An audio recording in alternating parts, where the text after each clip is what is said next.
We're gonna have a lot of fun and excitement today, and yeah, I mean that sincerely. That's not like I'm not trying to make some jokes about it. Here we go. Shakespeare Sonnets. Shakespeare Sonnets. This is volume 2, part 2. We're still talking about structure. We're gonna be digging into sonnet number 3. And I'm going to come up with a little plan here, talk about some stuff that we've done before, and then get into like what we're going to be doing today. So we're still digging into structure.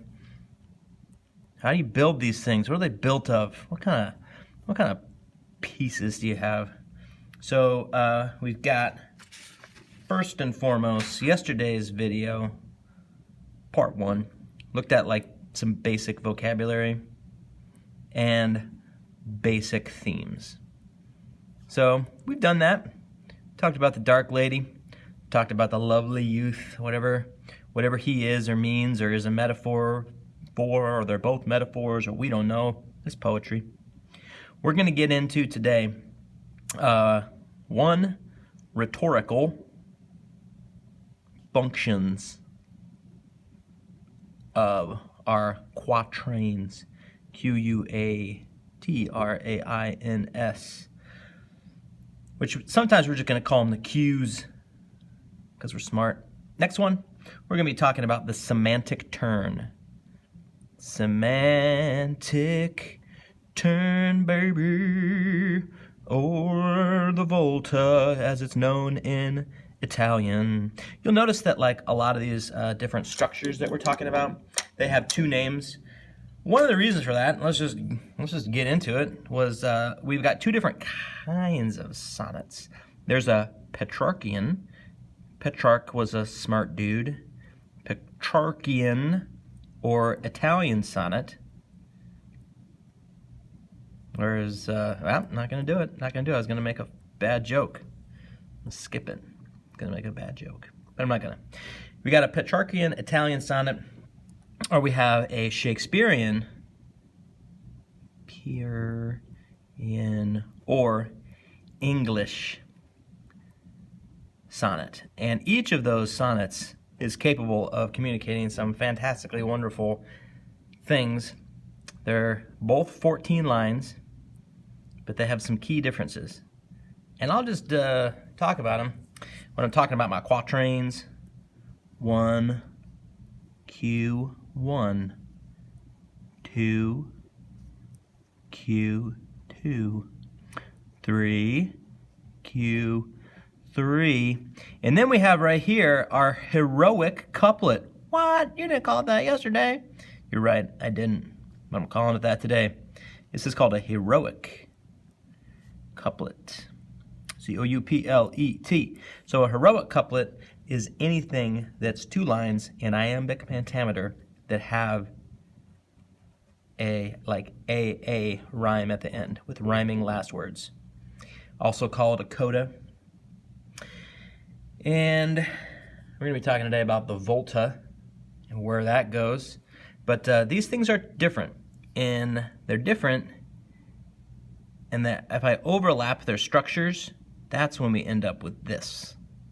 So this thing that has an octet and a sestet, that's the key structure of the Italian sonnet. But we still see that structure in play in Shakespearean sonnets because of the volta or the semantic turn, which I'll get into later, I promise. If there's time, I hope there's time, we will talk about sentence structure. These Q's are made of sentences. Sometimes they have 2 sentences, sometimes they have 1 sentence, but sentence structure, which we also call syntax, because Shakespeare makes some messes of syntax for some very specific reasons that have to do with these terminal rhymes. And so he does 3 things, and I'm going to write them down here because why not?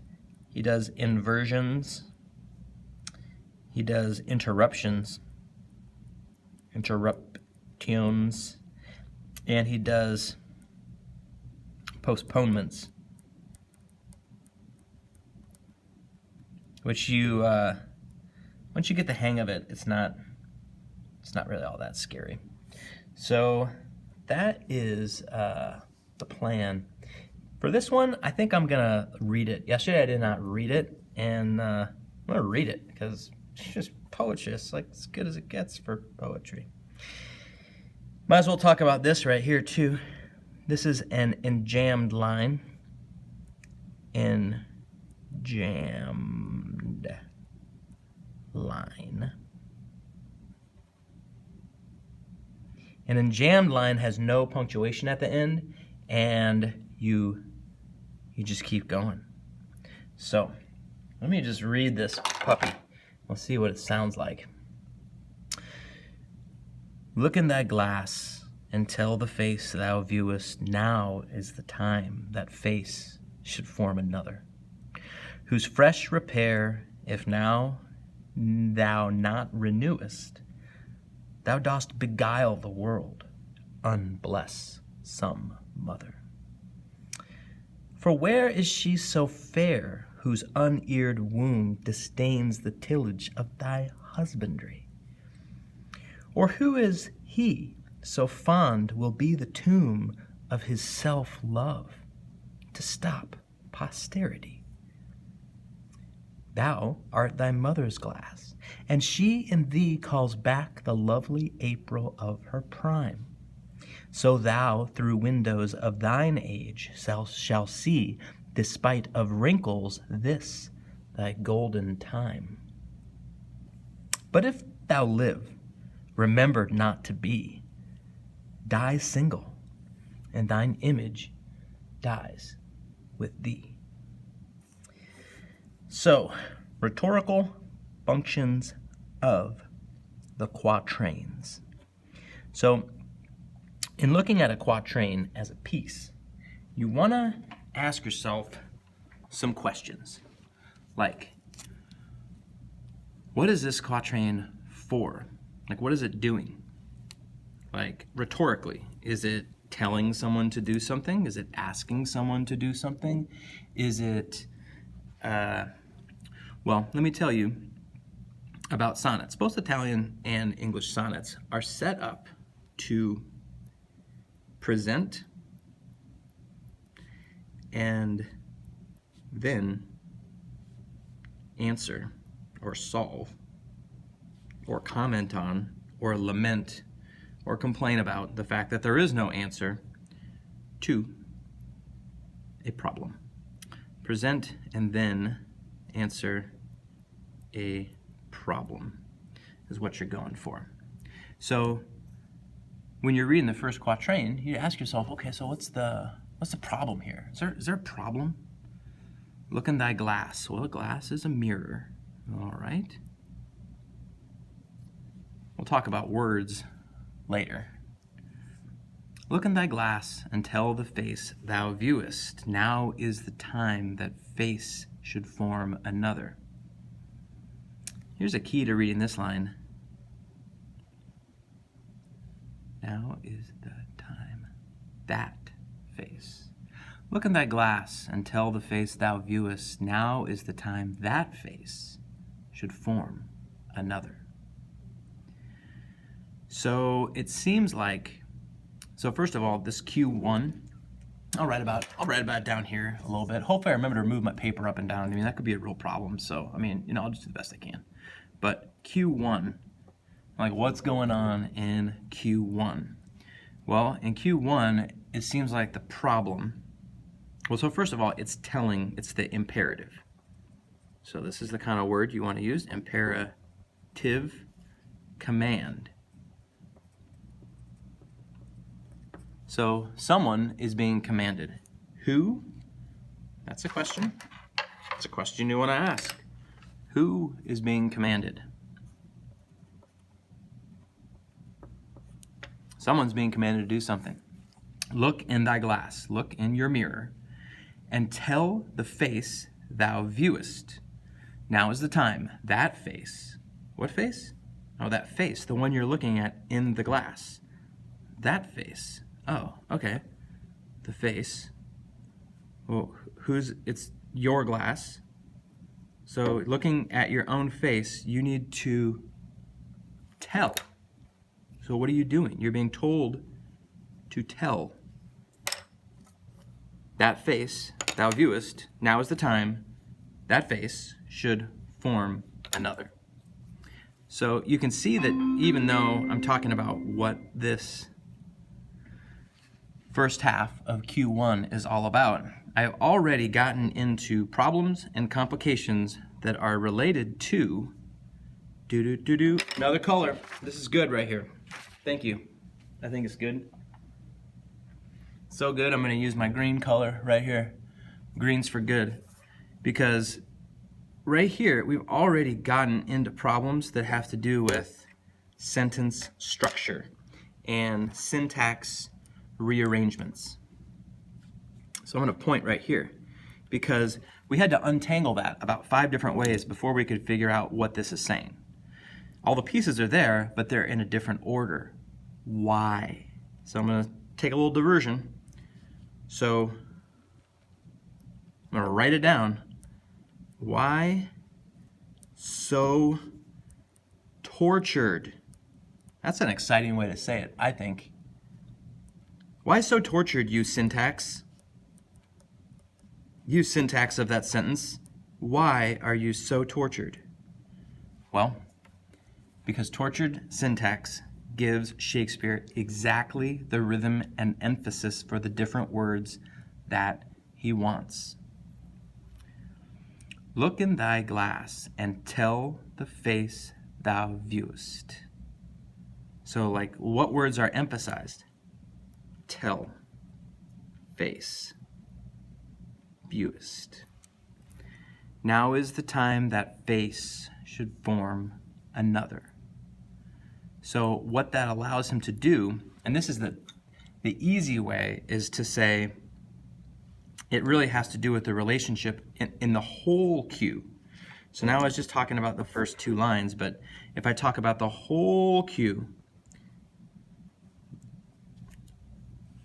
rearranging the sentences that way, which involves inversions where things are kind of like opposite, interruptions where there's like clauses that normally would go before, but instead you put it in between, or postponements where you don't give like this right here's a postponement. Viewest.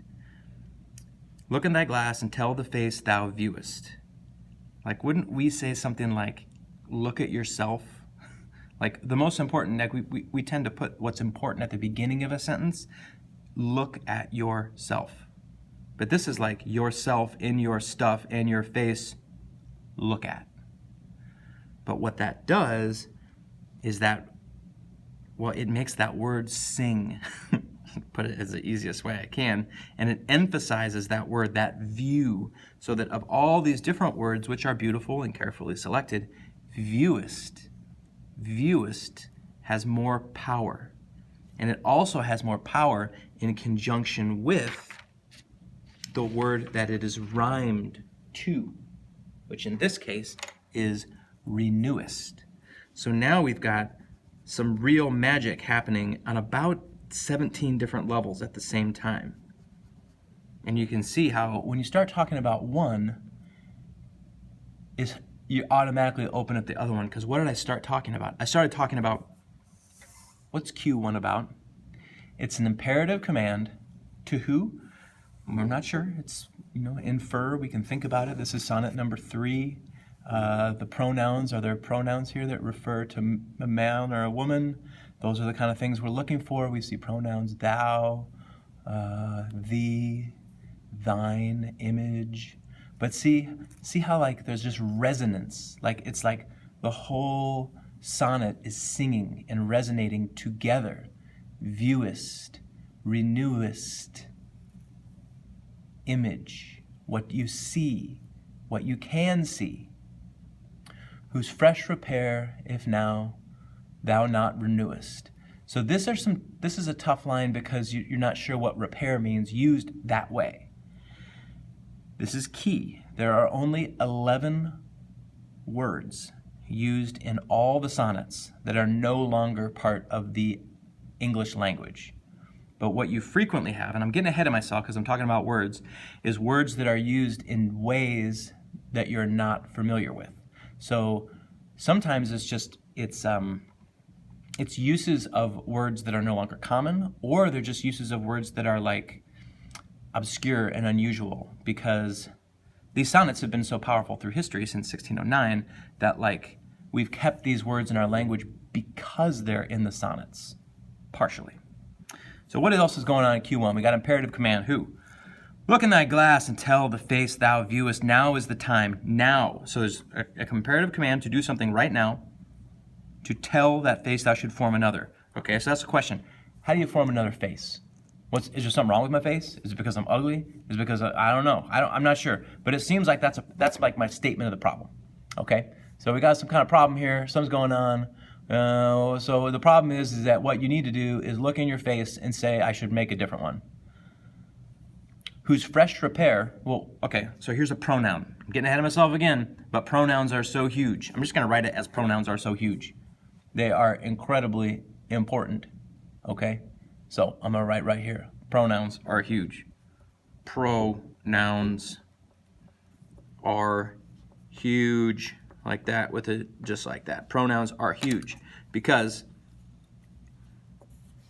if you can't untangle this pronoun, whose, so who's referring to? You, the guy I'm telling to do something, or gal, or whatever? No, whose refers to the new face. Look in thy glass and tell the face thou viewest, now is time to form another face. Whose fresh repair, if now thou not renewest, dost beguile the world, unbless some other. Now I'm thinking about this again. I'm wondering if this is not his face. Whose fresh repair, if now thou not renewest. Actually, I think this face is his face. That's what we do. I'm not getting this out of a book. I'm just like thinking this through. That's what you got to do. Dost beguile the world, unbless some other. So this is like, obviously, unbless some other means something.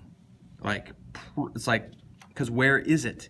It's at the end of the quatrain. So in the structure of the quatrains, the ending is like, boom. Each one is like an ending. So it's kind of like, each quatrain is like going down a little hill where meanings accumulate, and then you get to this terminal punctuation, and you go, whew, there's a lot going on there. And then you take a breath, and you start the next quatrain, and you say, okay, so what does this mean? I haven't even talked about the semantic turn yet, though. Semantic turn. I've got 2 minutes to talk about the semantic turn. The semantic turn, and I'll, oh, I wish I would have done that, but. Semantic turn is a marked change in tone. Marked change in tone subject, also called the volta. In a Petrarchian sonnet, it always happens right here, after the 8th line. In a Shakespearean sonnet, it almost always, or very frequently, happens here, after the 12th line. But sometimes it happens here, or sometimes it sort of happens here and really happens here. So in this one, it kind of happens here because he changed